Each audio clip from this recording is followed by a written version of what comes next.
Welcome to the Startup Espresso. I'm Hall T. Martin, the host of the show, where we talk about raising funding for your startup and the time it takes to have an espresso. I hope you enjoy this episode.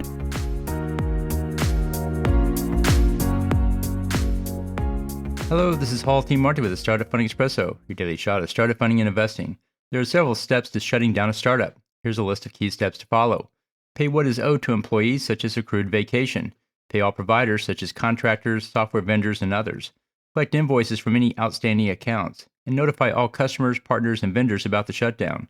Sell or distribute any assets left over, such as furniture and equipment. If you cannot pay all providers, you may need to consider filing bankruptcy. If you can pay all outstanding debts, then you can proceed with dissolution of the entity. File your tax returns. This includes federal and state and any state franchise taxes. Once taxes have been paid, you can file a dissolution with the IRS. You'll need to report to the IRS any distributions made to investors. Finally, dissolve the legal entity. If you have a Delaware C corporation, then you'll need to file a Delaware Certificate of Dissolution. If you have an LLC, then you'll need to file a dissolution of the LLC at the state level. Shutting down a startup is difficult, but done right can save future headaches. Thank you for joining us for the Startup Funding Espresso, where we help startups and investors connect for funding. Let's go start listening to today.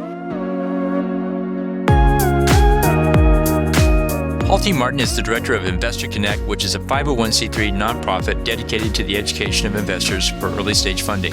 All opinions expressed by Hall and podcast guests are solely their own opinions and do not reflect the opinion of Investor Connect. This podcast is for informational purposes only and should not be relied upon as a basis for investment decisions.